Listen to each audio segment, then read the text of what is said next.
Okay, I've been told to make a video on this. Obviously, it's been happening. It's been the talk of the boxing scene for the last couple of weeks. I haven't really had time to really dwell on it because I'm more interested in the fights than what's happening here. But of course, this impacts the fights.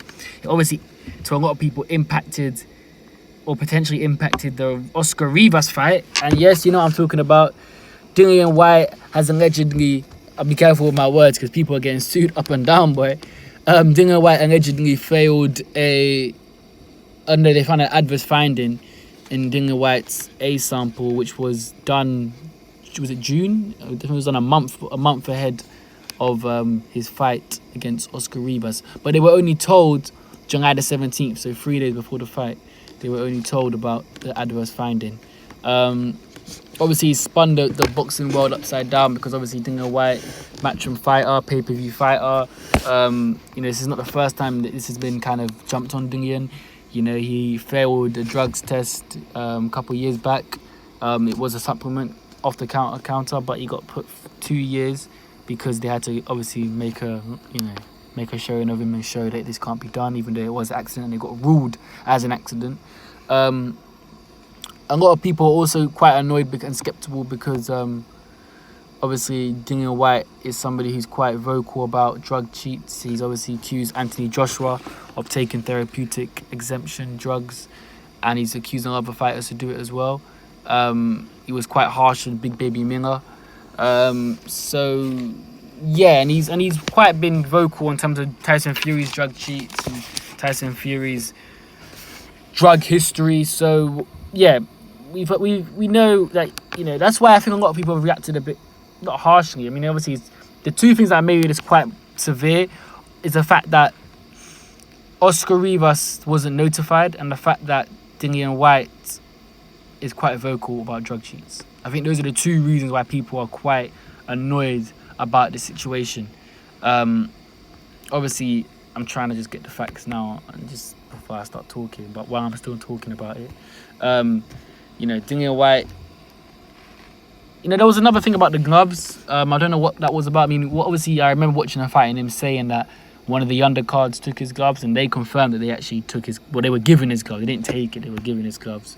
But then, obviously, there's been a couple of interviews about him not taking his glove off straight after the fight, but he took it off in the IFL interview when he got to the changing room. He took the gloves off, so I don't know if that makes a difference to people. I don't really know about the glove situations. I'm going to talk about the peds, and obviously, there was an adverse finding, and obviously it was from UKAD. UKAD are the ones that caught it. So Dillian Whyte, since the Hellenius fight, has been voluntarily paying $30,000 for his own UKAD tests all round.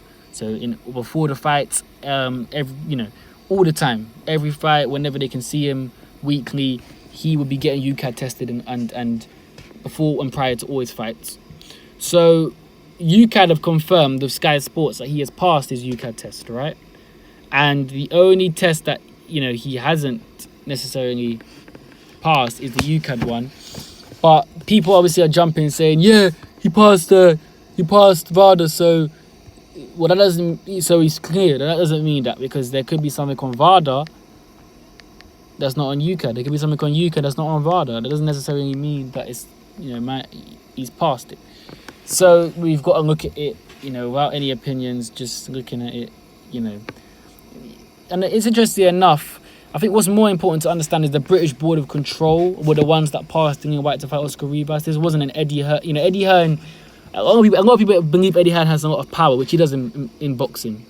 But when it comes to the drugs and stuff like that, I do believe that if Eddie Hearn believed Dillian Whyte was guilty or he had an adverse finding, it was like that. Because this is what we've been told. There was a hearing before the fight. Dillian Whyte, I'm assuming, brought the documents of the VADA test that he's been doing week in, week out, of that he passed this test, this test, that test, all the VADAs that he's been doing. They probably thought to themselves, okay, but this is on the VADA, this is also on the UKAD. So why has he passed VADA, not passed UKAD? Given that there's probably going to be more, I'm assuming there's going to be more stuff to be banned on the VADA. So it doesn't really make sense. So they probably said, okay, we're going to clear him because there's not really that much enough evidence. I mean, we've got VAR. It's a bit of a sticky situation. It's not like VAR and UKAD have agreed. It's just a sticky situation.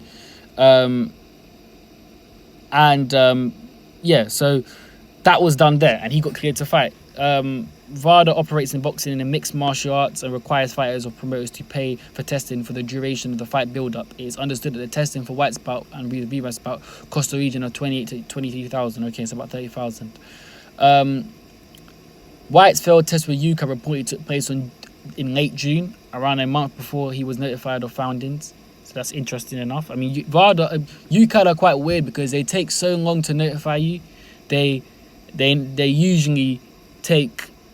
I mean, with Tyson Fury's, if it doesn't get found out, they won't tell you until it's really done. I mean, obviously Thomas Hauser leaked this adverse finding, but yeah, let's just continue on. So Whyte's failed test with UKAD reportedly took place in late June. UKAD has so far declined to publicly comment on the test and the ban subject. So it's quite important that UKAD haven't said anything.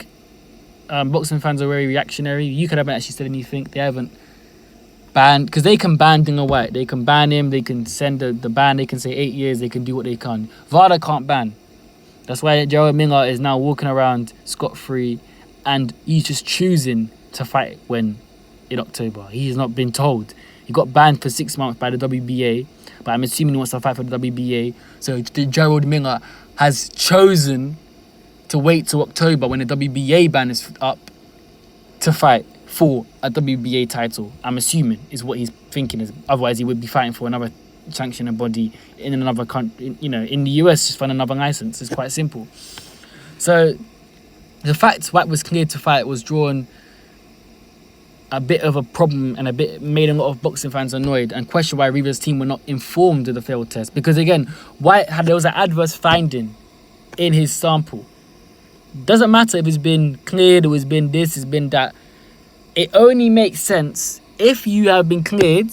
You can mention you have been cleared to Rivas. You can say we found an adverse finding, we've given the research and he's been cleared. So really, there's been nothing to be found. But we're just telling you for procedure. This is just something that's what a lot of people are expecting to be told, but he wasn't told because the fight should go on. Rivas could be saying, I want to get paid a bit more.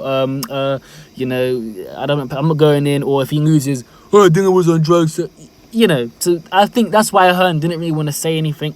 And obviously, from the interviews that Eddie Hearn's been saying, it's a confidential matter. So maybe Hearn wanted to say something, but he is bound legally by contract. Because we know how UKAD are, let's not get twisted. We know how UKAD are, that you can't say anything. Whyte has served 2-year ban suspension from 2012 to 2014 for unknowingly taking an illegal supplement, and he could face a ban of several years if he's found guilty. Yeah, that's how it goes, really, because if you've now, it doesn't matter if it was a supplement or blah, blah, blah. If you've been banned, because he was banned. On the record, it says you've been banned for drugs. So that's it. If you've been banned already and you get banned again, you are going to get a long time banned. That's just the way it is. That's just the way it is. It's one of them ones. So if Dillian Whyte is found guilty, he ain't fighting for another, I'd say at least 8. At least 5. That's a fact. Because it's the second time. And some of you might say, yeah, well, Joe Miller got banned before. But that was when he was, I think, was it kickboxing?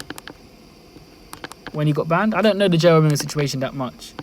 And frankly, America is a bit different to here. You know, we know how it's a bit more, you know, difficult to be able to reason on these kind of things. But the WBC stance on it is interesting because the WBC banned Dillian. They haven't banned him, sorry. At the moment, they've suspended him on the point. But WBC deal with VADA. And you would think if the VADA passed, because it's been publicly known that he's passed VADA. It's publicly known. So my thing is, for the WBC to ban him is a little bit premature. But we also know the WBC are not the biggest fans of Dillian.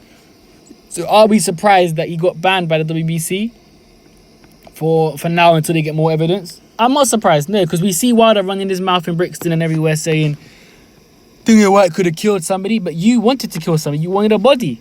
You know, Wilder talks a lot of rubbish. We know this, but let's say about Wilder right now. Let's just talk about the Dillian Whyte situation. I'm gonna give you my thoughts about it at the end, but I'm just gonna continue with the facts before I make an opinion because I know you're not gonna jump on me.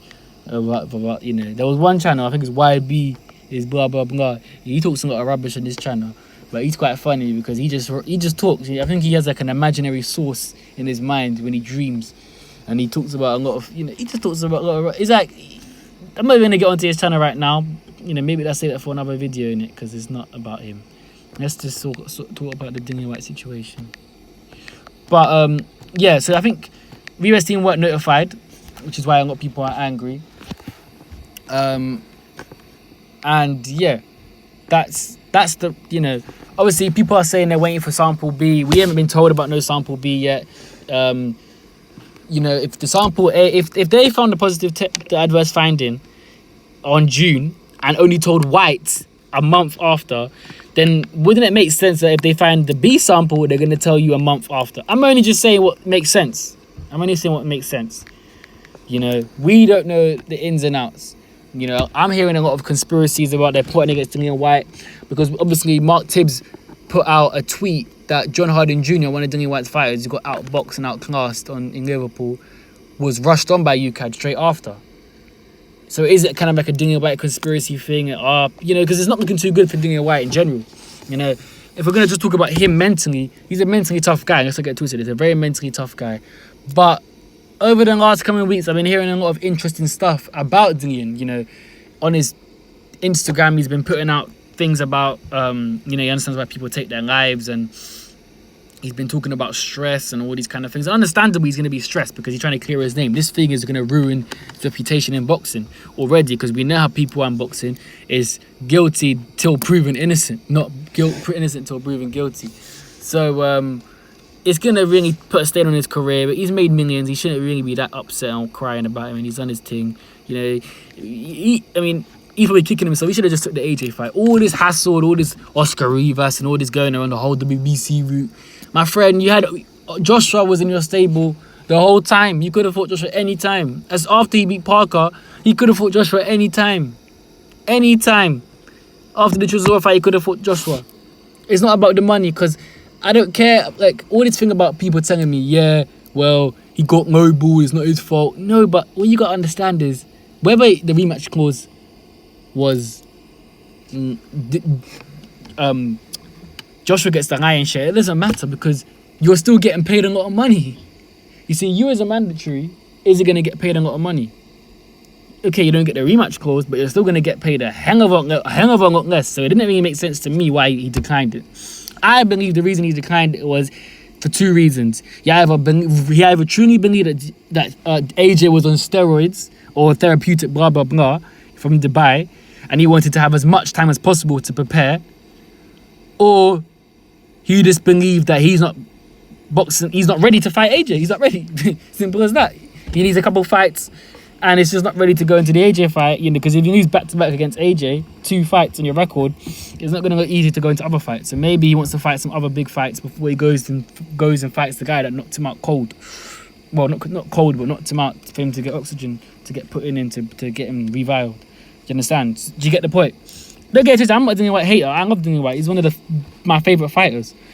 But I'm just talking about this without any bias or an opinion. Until the end, obviously.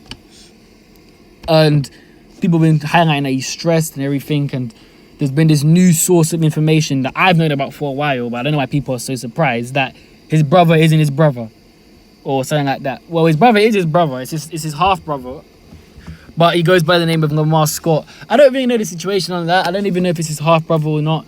It's very dubious, because why do people people should use their brains? Why would his brother not have a Jamaican accent if he's older than him? And a good 10 years older than him. Did his parents have his brother in England and then go to Jamaica 10 years after? I highly doubt that. So I think people, and there's an interview back in the day where Dillian said, he's like a brother to me. Lamar Scott is from Brixton sides. He's quite known in the ends, and he's been there for Dillian since he's moved to Brixton as a young boy. Not since he was in Jamaica. So he's kind of like a brother to him. But even that doesn't really make a difference. I don't know what. I think a lot of people are angry about that, because they really took to the character of Dillian Whyte and have really become emotionally attached to him because he's such a good advocate for the sport of boxing. But him being his brother or not his brother, blood or not, it doesn't make a difference. That doesn't make a difference to Dillian Whyte fighting. It doesn't make a difference to you paying for the fight. But I know a lot of people are bringing that up now, so it's not looking too good for Dillian Whyte in terms of publicity and his fans and his stress and everything. But what I can say is, UKAD, Dillian Whyte, outspokenly a couple months ago, did say that UKAD are the problem in terms of all this therapeutic exemptions used. He did. And there was a lot of people when back in the day when Tyson Fury got found with UKAD, Tyson Fury was saying a lot of brash things about the government and about different things in politics. And he actually spoke about UKAD as well in the politics. And interestingly enough, that's when, UKAD jumped on him on the drug team, blah, blah, blah. I'm not saying it's a conspiracy, but I'm just saying we have to think about all of it. People are talking about, it's Dianabol, it's a steroid. No, that's not confirmed. That was on a website. There's no been confirmed from UKAD about the substance. They said there's an adverse finding. Now, I said, we can wait for the B sample. We don't know. In terms of my opinion on this, do I think he's guilty or not? I'm going to say he's innocent until I've seen he's been guilty. Do you know what I'm saying? I can say one thing though, why my mind is a little bit 50-50 is because the first press conference for the Oscar Rivas Dillian Whyte fight, Dillian Whyte looked huge. He looked huge. He looked like, watch that press conference again. Dillian Whyte had his pop belly. He looked pregnant. His pop belly he looked massive. And I'm not talking muscular. I'm talking fat. Even his neck was it's just massive. His neck was fat. His belly was fat. He looked like if you look at when he's standing next to Rivas, he looked massively taller than Rivas in the first press conference. Watch the press conference the week of the fight. He doesn't look that big. He doesn't look that tall. Do you get what I'm saying? Now, I'm not saying, but all I'm saying to you is, Dillian Whyte is somebody who overtrains a lot, right? We know that. And I feel like he overtrains a lot. So that could be the reason why he's gone down his weight so quick. He might have trained a lot, he might have done a lot of cardio and pushed down the weight. That could be perfectly normal. I understand that. But seeing as they found the sample in June, when was the press conference? Someone remind me when the press conference was. I can't remember if it was early May or June. I can't think it was maybe June. But he looked huge in June. And the fight was in July. And he looked very slim. I don't know why people were saying he was 18 stone something, because that was wrong on the scales when they checked it in the weigh-in. They got it wrong. He was actually a bit more. He looked much more slim. Alright? I'm just saying, from a month time, and they said they found the adverse finding in June. And when he was massive. Is there a correlation? We don't know. I can't say. I'm not going to make accusations because I'm not trying to get fined. But what I can say is, Dillian Whyte, why would he take drugs at this time of his career? I don't know. Is he getting complacent? I don't know. He seems like a hard worker to me. But I'm going to wait until I see the B sample. I'm going to wait until we get confirmation. Because, again, we don't know until we found out. My personal opinion is he's innocent until proven guilty. He's passed VADA. That doesn't mean he's passed UKAD. UKAD haven't said anything, which is a bit suspicious, but not really suspicious because that's UKAD. So that's all we know so far. We just got to wait it out, and then we'll find out soon. But let me know what you guys think. Do you think he's guilty? Do you think he's innocent? And yeah, I think we're gonna find out soon. It's not gonna be like Tyson Fury. I think we're gonna find out definitely by end of August. We should have a conclusive reasoning on what's happening with Dillian Whyte. Let me know what you guys think. I'm out.